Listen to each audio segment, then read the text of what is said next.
그래서 이건 솔직한 게 아니라 그냥 눈치가 없고 답답한 거예요. 우리가 말하는 찐따는 어떤 사람들일까요? 기본적으로 사람이 나쁜 건 아닌데 좀 피하고 싶은 사람들이에요. 찐따 중에는 단지 행동이 어수룩하거나 다른 사람들과 어울리는 거를 잘 못하는 사람들이 있는가 하면요, 뭐 그 정도는 괜찮아요. 귀엽게 봐줄 수도 있으니까요. 근데 좀 심한 찐따들이 있어요. 바로 사회적 찐따들이에요. 사회적 찐따들은 어수룩한 게 안 좋은 방향으로 나오기 때문에 다른 사람들한테 피해를 끼치고 상처를 주는 사람들이에요. 이런 사회적 찐따들은 바로 맞는 말이긴 한데 열받게 말하는 사람들이에요. 본인 스스로는 솔직하다고 착각하지만 사실은 그냥 눈치가 없는 사람이죠. 사회적 찐따는 기본적으로 사실을 좋아해요. 팩트를 사랑하고요. 아는 척을 하는 것을 좋아해요. 그리고 자기가 맞는 말을 한다고 생각해줘. 근데 이 맞는 말이 주먹으로 맞는 말일 수도 있어요. 말 자체가 맞다고 하더라도 상황에 적절하지 않은 말인데 이거를 모르는 거죠. 예를 들면 이런 거예요. 회사에서 이런 일이 있었는데 너무 힘들었어. 근데 네 잘못도 있는 거 아니야? 다이어트가 잘 안 되네. 네가 열심히 안 해서 그래. 옷 이상한 거 입고 왔는데 다들 말하지 않고 있을 때 왜 옷 그런 거 입고 왔어요? 옷 되게 이상하네요. 이런 대화 들어보면 어때요? 숨이 턱 막히죠? 물론 이게 맞는 말일 수도 있어요. 근데 상황에 따라서 그런 말을 하면 안 되는데 그걸 몰라요.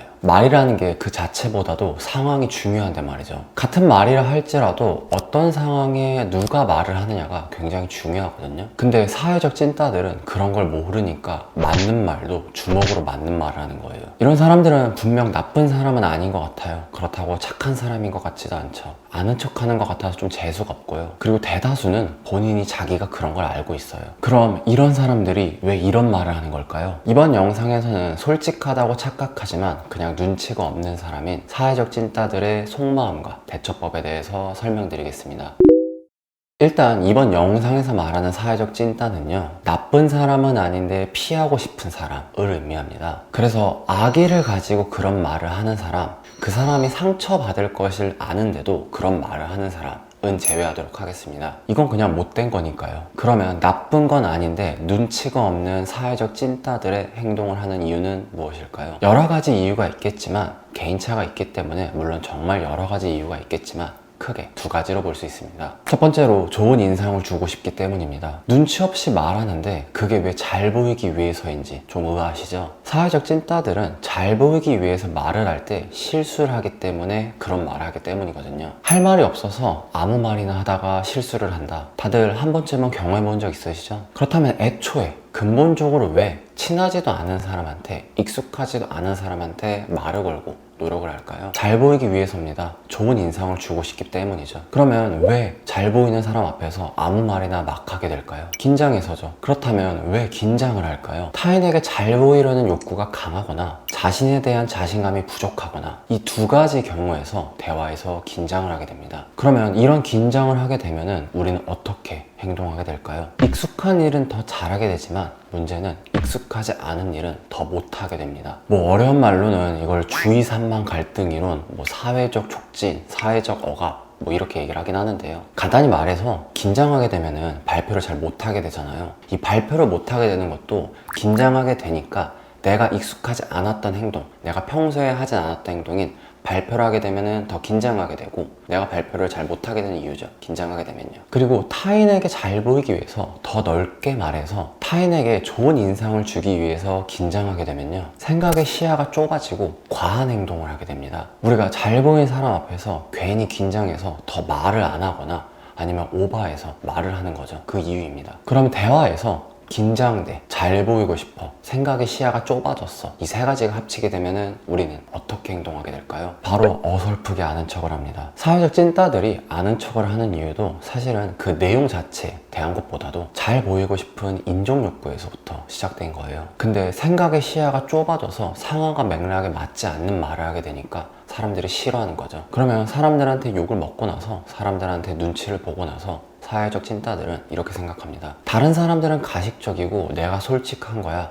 라고 스스로를 포장하면서 자기 합리화를 하죠. 네, 물론 잘못 생각하고 있는 거고요. 실제로 제가 회사에서 회의를 할 때 이런 분이 한 분 계셨거든요. 회의를 하다 다른 사람들이 다 말을 멈추거나 아니면 분위기가 어색해지면 꼭 이분이 말을 끼어들었어요. 그리고 계속해서 아는 척을 하려고 하였는데 나중에는 본인 분야가 아닌 곳에서도 다른 사람들을 가르치려고 하더라고요. 정작 그 분야에 있는 사람들은 아무 말 안 하고 있는데요. 근데 이 사람이 다른 사람들과 그냥 아는 척을 하려는 사람들과 달랐던 것 중에 하나가 말을 하는데 계속 손을 덜덜덜 떨고 있었어요. 긴장을 했다는 뜻이거든요. 이게 다른 사람들의 평가를 의식했기 때문에 긴장한다는 의미거든요. 뜬금없이 명언에 집착하는 사람, 남들이 쓰지 않는 비유법, 은유법을 쓰는 사람, 똑똑하지만 4차원처럼 보이고 싶은 사람, 이런 아는 척의 근본적인 욕구는 타인에게 잘 보이고 싶은 욕구 때문이에요. 근데 문제는 이렇게 말하는 사람들이 오해를 하나 하고 있는 게 좋은 인상을 주기 위해서 남들과 다른 행동을 한다면 이거를 기억해야 합니다. 다른 행동을 통해서 좋게 보일 가능성도 있지만 사실은 그런 행동을 통해서 남들한테 더 많은 오해를 불러일으킬 수 있다는 사실을요. 두 번째로 사회적 찐따들이 그렇게 말을 하게 되는 이유는 사회적 지능 때문입니다. 심리학자인 손다이크 아저씨는 사람의 지능은 3개로 나눠진다고 얘기했습니다. 추상적 지능, 기계적 지능, 그리고 마지막으로 사회적 지능이 있다고 얘기를 했는데요. 그 중에 사회적 지능은 눈치가 빠른 거 를 의미해요. 표정이나 톤 같은 것들을 통해서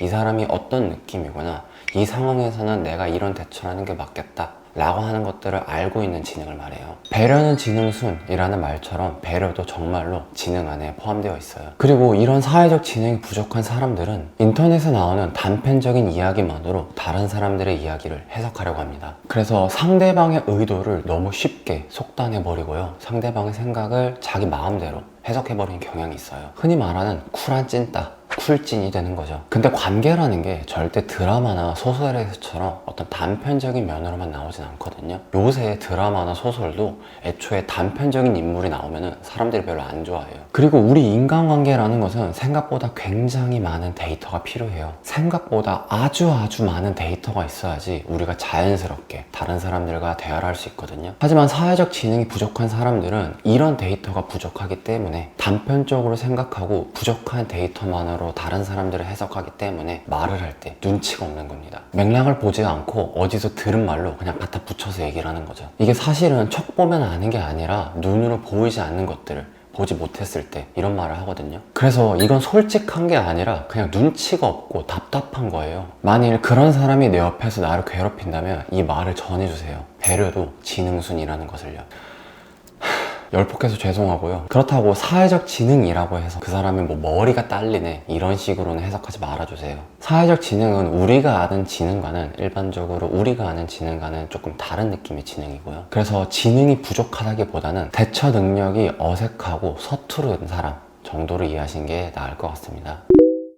그렇다면 우리는 이런 사회적 찐따들에 대해서 어떻게 생각을 해야 할까요? 만일 내가 사회적 찐따 같은 느낌이 든다면요, 첫 번째로 가장 중요한 걸로 먼저 침묵을 견디는 연습을 해야 돼요. 침묵 공포증 이라는 말도 있거든요. 그래서 본인만 침묵에 대해서 못 견디거나 그런 건 아니에요. 사람들은 기본적으로 침묵에 대해서 어색해하는 경향이 있긴 해요. 실제로 제가 침묵을 좀 못 견디는 성격이었는데요. 그래서 어색한 상황이 오면은 괜히 아무 말이나 막 던지다가 분위기만 더 어색하게 만들고, 실제로는 나는 그렇게 생각하지 않는데 괜히 이상한 말 해가지고 호감 막 깎아먹었던 적이 있었어요. 그래서 괜히 아무 말이나 하다가 더 어색하게 만든 경우도 많았어요. 이런 걸 고치기 위해서 침묵의 순간이 오면은 속마음으로 약간 좀 일부러 거만하게 생각했거든요. 왜 이 침묵 속에서 내가 먼저 얘기를 해야 돼? 라고 속마음으로 생각했어요. 그리고 그 침묵을 견디니까 상대방이 침묵한다는 사실이 나를 싫어하는 사실은 아니다 라는 것에 대해서 깨닫게 되었고요. 그 이후부터는 이런 침묵을 견디는 것이 조금은 나아졌어요. 오히려 침묵의 상황을 즐기기도 하였고요. 또 정말로 다른 사람한테 잘 보이기 위해서는 자기 자신을 좀 내려놓을 줄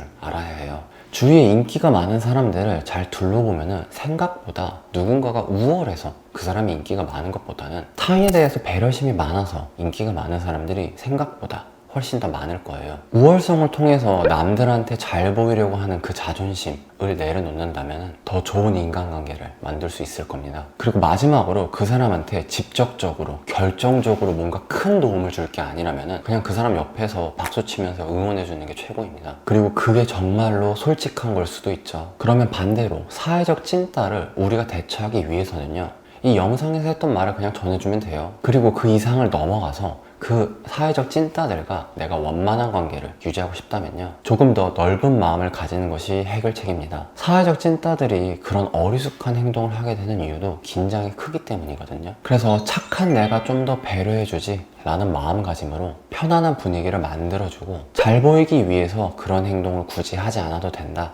라는 말을 해주면은 그런 사람들의 그런 행동이 조금은 줄어들 거예요. 어찌됐든 나쁜 사람은 아니니까요. 그리고 마지막으로 저를 포함해서 우리 마음속에는 어느 정도 다들 사회적 찐따가 있으니까요, 너무 못된 사람이라고 생각하지는 말고 조금은 귀엽게 봐줘도 괜찮을 것 같아요.